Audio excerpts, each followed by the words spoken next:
homem que foi encontrado morto numa praia em 1948 na Austrália, e a identidade do homem nunca foi descoberta, existindo milhares de teorias sobre a origem dele. No vídeo de hoje, eu vim falar pra vocês o caso do Taman Shud. Olá pessoas, sejam muito mais bem-vindos a esse canal. Esse canal fala sobre casos criminais toda sexta-feira a partir de 1h da tarde. Se você já é inscrito nesse canal, seja muito mais bem-vindo a mais um vídeo. Deixe seu like, comente se você quer que eu fale sobre algum caso criminal. E se você ainda não é inscrito nesse canal, eu juro pra você, eu ainda não sei o que você está fazendo que ainda não se inscreveu nesse canal. Se inscreve no canal e também já deixe seu like. E eu peço para que você se inscreva no canal porque nós estamos chegando perto da marca de 500 inscritos. E quando eu chegar, vou abrir um novo quadro. Enfim, novamente falando pra vocês, o vídeo, ou todos os vídeos que eu gravo, ele é gravado mais ou menos em 2 dias. Ou seja, se eu mudar de posição a câmera, a luz mudar, a roupa mudar, relevem, o caso continua. Menos a roupa. Mas então, eu vim falar pra vocês um caso que quando eu comecei a procurar, eu tinha uma breve noção do que ele era, mas quando eu descobri mais sobre o caso, eu fiquei, tipo, embasbacado, porque eu não sabia muita coisa. Eu não sabia que ele era tão macabro, sinistro e misterioso.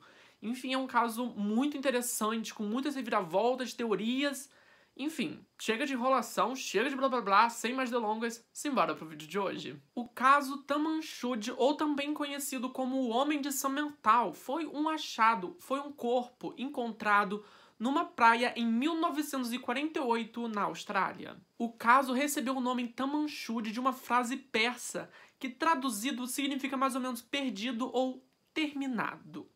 Esse nome foi dado ao homem depois de algum tempo onde um pedaço de papel estava escrito no bolso da calça dele, foi achado, e nesse papel estava escrito Taman Shud, que mais pra frente eu vou explicar, enfim. E desde o momento em que o homem foi encontrado e as coisas começavam a se desenrolar, ele foi considerado como assim, sendo um caso gigante, um caso misterioso e muito profundo. E apesar do caso ser bastante antigo, quase completando assim 100 anos, já tá beirando os 80 já, o interesse do público na descoberta da identidade do homem desconhecido ainda permanece muito forte. E muito desse motivo de querer saber da onde ele era, o que ele era ou quem ele era, deve-se muito pelo período da época, já que estávamos começando a Guerra Fria, ou seja, há uma chance dele ser um espião. Mas é aí que vem a descoberta do corpo que aconteceu no finalzinho de 1948. Na noite do dia 30 de novembro de 1948, um casal estava passeando por uma praia chamada Summertown, que fica na Austrália,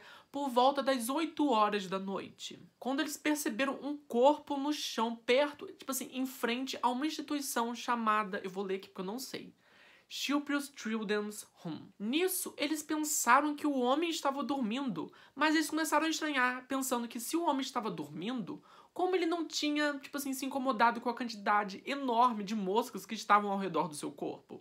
Então eles perceberam que talvez ou ele estivesse morto, ou ele estivesse, tipo assim, muito bêbado. Mas eles decidiram deixar o cara de lado, já que realmente eles pensavam que ele estava bêbado. Mas o que eles não sabiam é que eles estariam meio que se envolvendo num dos maiores casos não resolvidos da história da Austrália. Na manhã do dia seguinte, no dia 1º de dezembro de 1948, mais ou menos 6h30 da manhã, o corpo foi descoberto e as autoridades foram até o local. Quando as autoridades chegaram até lá, eles perceberam que o corpo ele não havia sido perturbado, ou seja, ninguém mexeu nele, e já que não tinha sinais de que ou o corpo ou alguém havia movido alguma parte dele. Era praticamente como se ele tivesse deitado ali, morrido ou dormido, tipo assim, e acabou morrendo. Ele estava intacto. O braço esquerdo do homem estava reto e do lado do corpo, enquanto o braço direito estava apoiado sobre ele, descansando ali. Em uma primeira busca pelo local e pelo corpo, eles perceberam que o homem não portava nenhuma identidade, nenhuma carteirinha, nenhum passaporte, nada que pudesse dar a identidade a ele. O homem estava vestindo roupas simples e sem qualquer etiqueta que pudesse identificar alguma marca. Mas, estranhamente, o cara ele estava indo meio que contra o clima do dia, já que estava fazendo muito calor e ele estava completamente vestido para um clima frio, já que ele usava um suéter de tricô e também um casaco grosso europeu, no estilo europeu. Mas em seus bolsos foi encontrado 2 bilhetes, um sendo de trem e um sendo de ônibus. E a parada de ônibus que foi comprado esse bilhete estava a cerca de 250 metros do achado do corpo. E é aí que vem a autópsia do caso, onde tem mais detalhes sobre o corpo e algumas poucas descobertas, não, bastante descobertas sobre ele, mas não sobre a identidade dele. Um dos patologistas do caso, que era John Burtle Cleland, disse que ele tinha um aspecto britânico e com umas idades de cerca de 40 a 50 anos. E pelas características do corpo, ele não fazia nenhum trabalho manual, nenhum trabalho forçado, embora ele tivesse os músculos bem definidos. Ele também examinou os pés, ele também examinou os sapatos que ele estava vestindo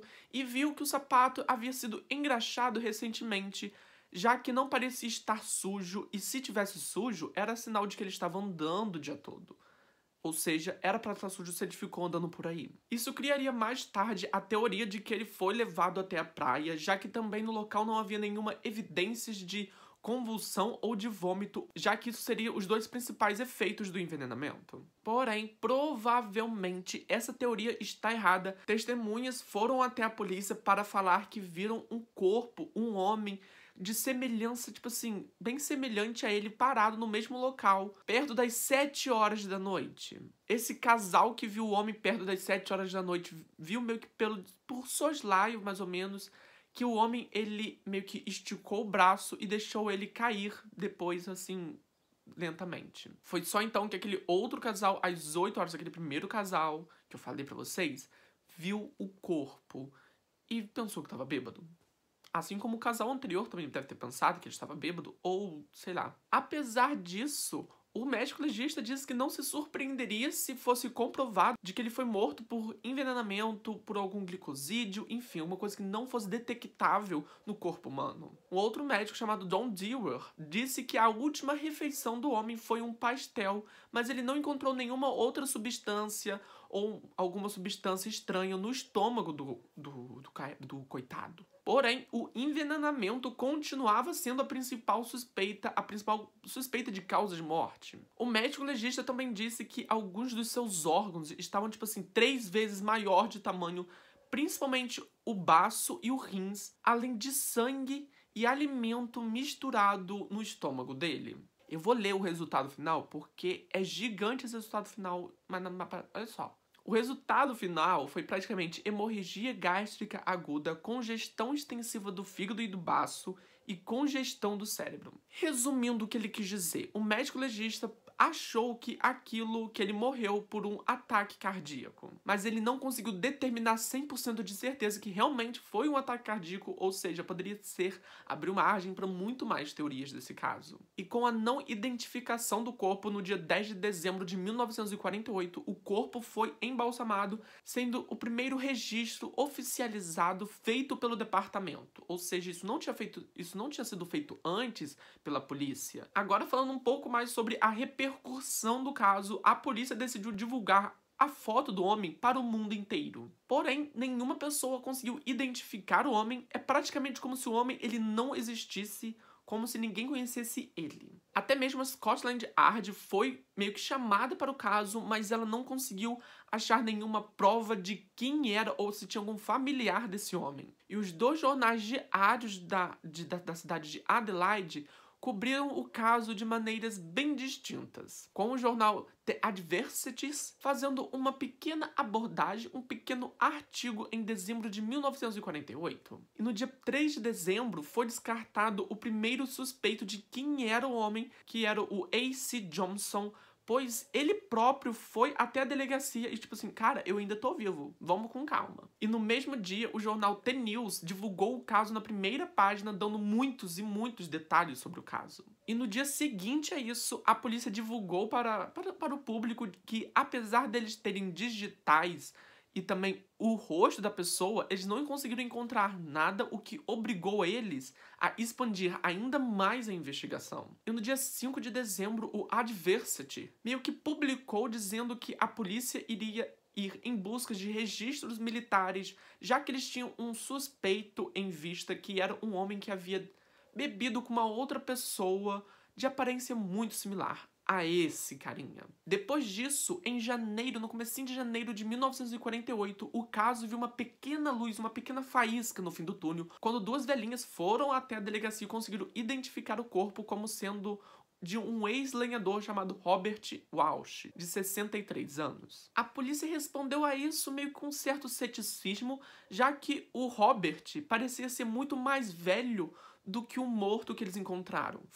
Mas apesar disso, eles meio que falaram assim, tá, pode ser que seja, já que esse homem tinha as mesmas características de uma pessoa que trabalhava nessa área de lenhador. Mas aparentemente, as mãos do homem não indicavam que ele havia trabalhado nisso por algum tempo, ou, tipo assim, se trabalhou, fazia muito tempo que ele já havia trabalhado. Quando quase todas as possibilidades da identificação no corpo foram praticamente descartadas, a senhora Elizabeth Thompson, que foi uma das senhoras que foi até a delegacia, voltou atrás, dizendo que não era ele, que não era o ex-lenhador, depois de ter visto o corpo, o cadáver, pela segunda vez. Segundo Elizabeth Thompson, as pernas do morto eram maiores do que a perna do ex-lenhador, fora também que Robert Walsh tinha uma cicatriz muito específica, e esse cadáver não tinha nenhuma cicatriz. Sendo assim, em fevereiro de 1949, já havia 8 suspeitos, 8 identidades diferentes dando positivo para quem era o cadáver,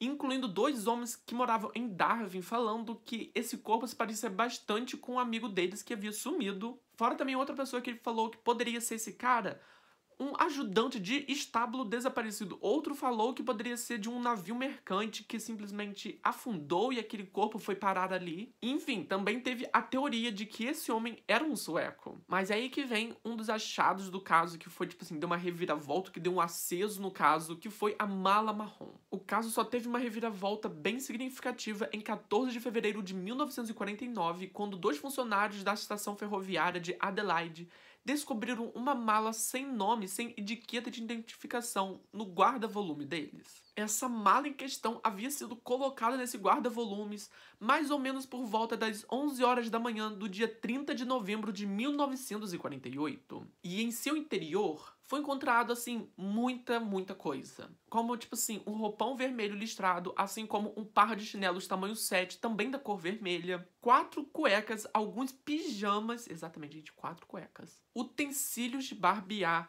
um par de calças marrom claro, com alguns resquícios de areia nas bordas da calça. Também foi encontrada uma chave de fenda de eletricista, o que eu não entendi. E também uma faca que foi reduzida a um objeto, tipo assim, muito curto e muito afiado. E um par de tesouras que era muito usada em navios mercantes da época. E também na mala havia sido encontrado meio que um cartucho de linha laranja.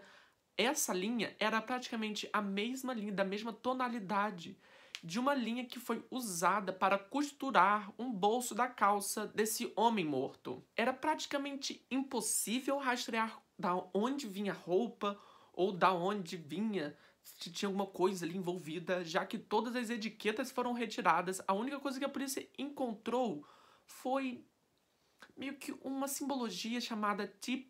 Kane, Kane com E no final, na gravata do homem. Kane em um saco de lavanderia. E o Kane, só que sem o E no final, nenhuma camisa que foi encontrada ali por perto. Junto com 3 outras marcas de lavanderia.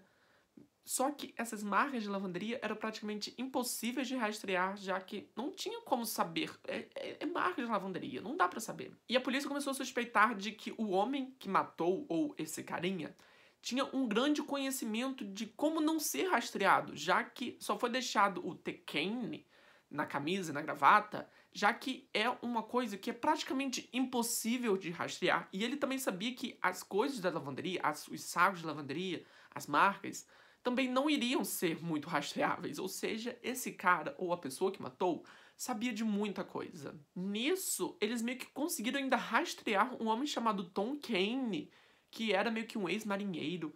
E foi então que ele não foi localizado, mas os parentes e também amigos foram localizados. Eles foram levados até o necrotério para poder saber se ele era o cadáver ou não mas lá eles constataram que não era o Tom Kane. Além deles tentarem rastrear as marcas de lavagem no saco, eles também não conseguiram encontrar nenhum outro T.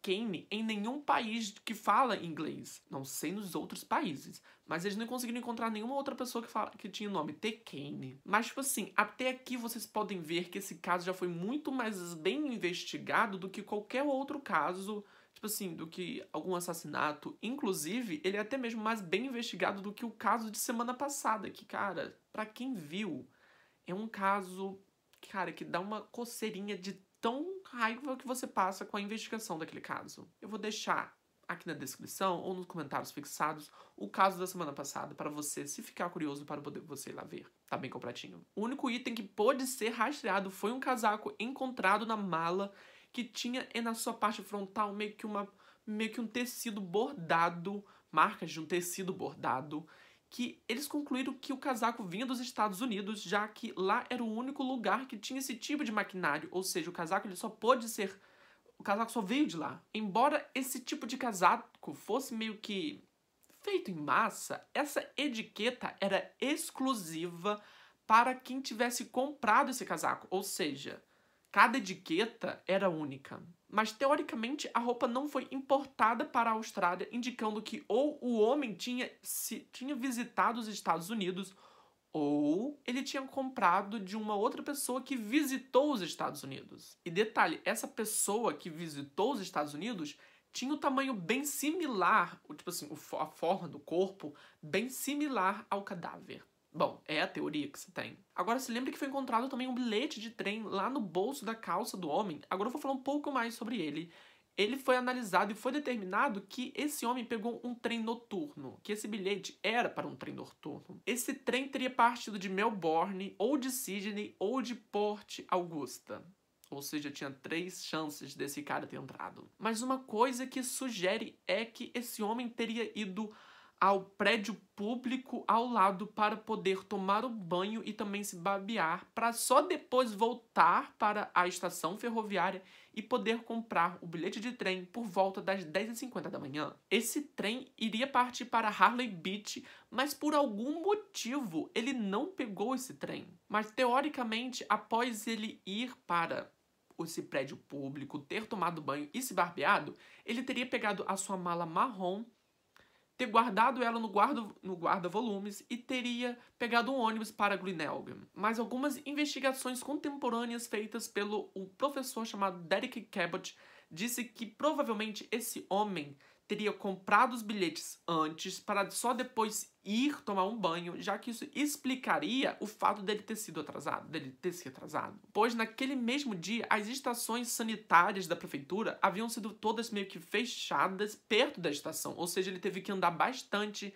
para poder encontrar alguma. E isso explicaria, né, o fato dele ter sido atrasado. E agora eu vou falar para vocês uma parte que é o inquérito do caso. O inquérito legista foi conduzido por Thomas Cleland para poder definir a causa da morte desse cadáver alguns dias depois dele ter sido descoberto. Mas ele meio que manteve esse inquérito aberto até muito tempo depois. Ele só foi meio que fechado no dia 17 de junho de 1949. Foi só quando o médico legista John Burton Cleland foi reexaminar o cadáver e fez novas descobertas. Nessa reexaminada foi quando ele descobriu que os sapatos desse cara estavam limpos até demais. Isso poderia indicar que ele havia sido engraxado recentemente, uma coisa que é bem meio que contrária do que uma pessoa que meio que andou por Glenelg o dia inteiro mostraria que, tipo assim, o sapato estaria muito sujo. E ele disse que isso se encaixaria naquela teoria de que o corpo foi levado até o local após ele ter sido morto, já que não há nenhuma evidência sobre a convulsão, sobre vômitos no local do crime e nem também no corpo dele. Thomas Cleland ainda acrescentou nessa teoria dizendo que como aquele casal não conseguiu, todas aquelas pessoas meio que não conseguiram entrar num consenso de quem era, isso poderia explicar de que essas duas pessoas eram pessoas diferentes. O casal da hora 7 da noite viu uma pessoa e o casal da 8 horas da noite viu uma outra pessoa. Mas ele disse que isso era apenas uma teoria, já que algumas pessoas que viram o corpo antes também das 7 meio que afirmaram ser da mesma pessoa. Ou seja, era apenas uma teoria. Porém, não há nenhuma evidência sobre a identidade desse novo homem que poderia ser o cadáver ou seria um outro homem também. Foi então que um outro carinha chamado Cedric, um professor de fisiologia e também de farmacologia, entrou no caso para testemunhar. Ele disse que tinha um grupo de drogas que, se fossem meio que ingeridas oralmente, mesmo em doses, tipo assim, muito pequenas, elas eram praticamente fatais, sendo praticamente impossível de rastrear ela no corpo, mesmo que se suspeitassem desse tipo de droga. Esses nomes das drogas só foram divulgadas a público em 1980, na década de 1980, quando esses tipos de droga, começaram a ser, tipo assim, vendidas em farmácia. Mas, estranhamente, eu não consegui encontrar o nome dessas drogas. Ele disse que a única evidência, que o único fato definido era a falta de vômito no corpo. Mas esse Cedric, que era um especialista praticamente em drogas, disse que era comum uma pessoa não vomitar, mas ele não poderia determinar se houve um envenenamento por droga, ou no caso seria uma overdose por droga, já que tinha a falta desse vômito, ou seja, ele não poderia analisar. E mesmo que esse homem teria sido morto ou morreu 7 horas depois daquele casal ter visto o homem mexer no braço, isso implicaria com o fato de que ele possa ter tomado esse tipo de droga em uma dose muito maior. Mesmo assim, essa dose sendo muito maior, ele era praticamente identificável no corpo, ou seja, não tinha como determinar se realmente usou essa droga, mesmo em proporções muito grandes. Ele também disse que esse braço mexido que o casal da hora 7 viu provavelmente era o último sinal de convulsão que o homem deu. Ou seja, esse casal aparentemente viu a morte desse cadáver, ou a morte desse outro homem que estava meio que envolvido, que surgiu assim no meio da investigação. O aparentemente fracasso na identificação do homem fez com que a polícia meio que intitulasse esse caso como sendo um dos maiores mistérios de toda a Austrália e que a causa da morte dele jamais seria identificada. E um editorial da época disse que o caso era um dos mais profundos da Austrália, já que se esse homem meio que tinha a capacidade de ter uma droga consigo, ou ele era uma pessoa, tipo assim, de grande valor, tipo assim, de grande conhecimento nesse mundo das drogas, ou ele estava envolvido em algo muito grande, em algo que envolvesse droga, em uma máfia, enfim. Esse caso ele poderia ser, tipo assim, muito maior do que realmente a gente já sabe. E foi então que um outro pedaço que deu nome a esse caso, o Tamanchud, foi encontrado um tempo depois. Nessa mesma época de que o corpo estava sendo reexaminado, foi descoberto um pedaço de papel com as palavras impressas Tamanchud no bolso da calça desse homem. Foi então que os policiais meio que chamaram todas as pessoas que trabalhavam em bibliotecas públicas ao redor de Adelaide para poder ir até a delegacia e poder traduzir aquela frase, para poder saber de onde era. Foi então que eles determinaram que a frase era uma frase persa com um significado chamado fim ou terminado. Essa frase foi encontrada no meio que na última página, era de uma última página de um livro de livro de poemas chamado Rubaiyat. O papel que foi encontrado estava com o verso todo em branco. E a polícia começou a conduzir uma investigação, tipo assim, gigante. Que, tipo assim, todo mundo que tinha um livro, tipo assim, igual daquele na Austrália, deveria se apresentar para poder saber se era o mesmo livro. Mas, enfim, não deu em nada. Ninguém tinha aquele livro. Foi só então que uma foto desse pedaço de papel foi tirada e foi enviada ao Departamento de Polícia Interestadual e foi levada a público. Foi então que um homem se apresentou dizendo que ele tinha uma cópia, tipo assim, a primeira cópia desse livro impresso na Nova Zelândia. Esse livro estava estranhamente no banco traseiro do seu carro que estava estacionado em Glenelg naquele mesmo dia e aparentemente ele estava destrancado. Tipo assim, quando eu digo no mesmo dia, estava, tipo assim, no dia 30 de novembro de 1948. Esse homem disse que não sabia que esse livro tinha uma ligação com o caso até ele ver esse artigo que a polícia divulgou. O livro em questão não tinha a última página, que era onde estava escrito Tamanchud, e análises indicaram que essa página havia sido arrancada. Ou seja, provavelmente essa palavra Tamanchud havia sido retirada daquele livro. A tradução dessa página fez com que as polícias desconfiassem de que esse homem havia cometido suicídio ingerindo veneno.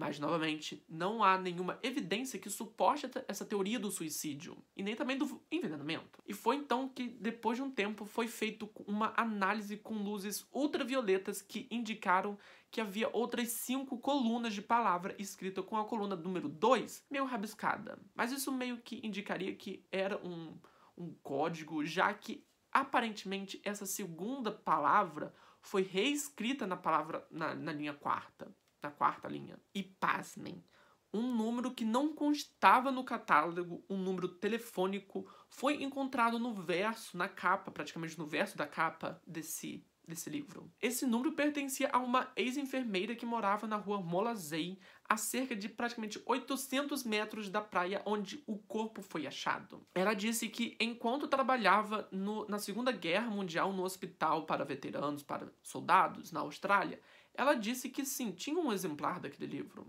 Mas em 1945, em um hotel, ela deu de presente esse exemplar desse livro, para um tenente do exército chamado Alfred Boxall. Aparentemente, essa mulher, já que como ela era casada, ela não queria ter o seu nome divulgado, mas ela disse que logo depois da Segunda Guerra Mundial, logo depois dela ter dado esse livro, ela se mudou para Melbourne e se casou. E com isso, ela decidiu não divulgar o seu nome para a pessoa. Mas ela disse que no final de 1948, um homem veio até o seu vizinho perguntar sobre ela, mas ela não conseguiu identificar quem era. Até mesmo um molde de gesso foi feito do torso desse homem, mas mesmo assim ela não conseguiu identificar esse cara. Mas a polícia acreditava veemente que esse homem morto era o Alfred Boxall, mas ele foi encontrado algum tempo depois com a sua cópia desse livro.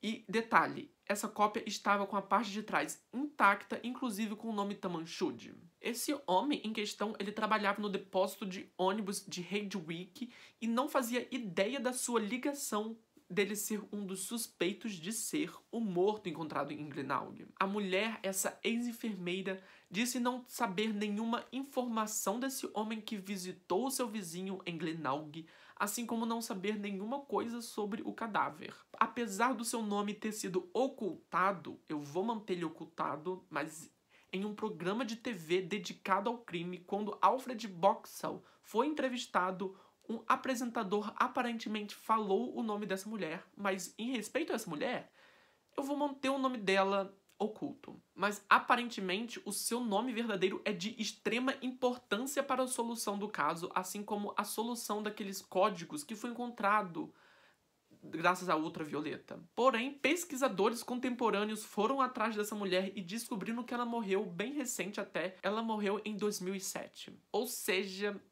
aparentemente, não temos uma grande reviravolta nesse caso. Bom, não até dado momento. Com a não resolução do caso, os dias foram se passando e eles decidiram meio que fazer um molde de gesso da cabeça e do torso desse homem.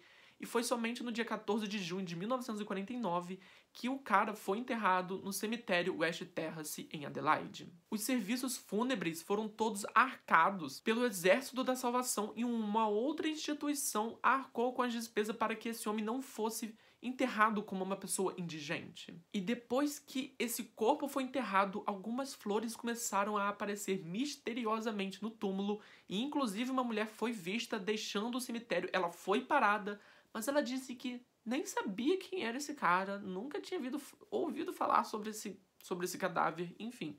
Ela foi descartada como suspeito. Mas será que ela não é um dos suspeitos? Enfim, deixo uma incógnita pra vocês. Nessa mesma época em que o corpo ele foi colocado no cemitério, uma recepcionista do Streetmore Hotel, que ficava em frente à estação ferroviária de Glenelg, disse que um cara muito suspeito se hospedou no quarto 21 na mesma época do achado do corpo. Ela lembra que, na época em que esse cara foi hospedado, as faxineiras do hotel encontraram no quarto uma coisa muito bizarra, que foi uma maleta médica e uma seringa hipodérmica. Em 1978, a Australian Broadcast Corporation fez um programa dedicado a esse mistério. Esse programa se chamou The Summertown Beach Mystery. Esse programa mostrou o repórter investigativo chamado Stuart Littlemore investigando, fazendo uma investigação sobre o crime. Apesar que esse programa não acrescentou de nada, de nenhuma evidência sobre o crime. Ele só realmente mostrou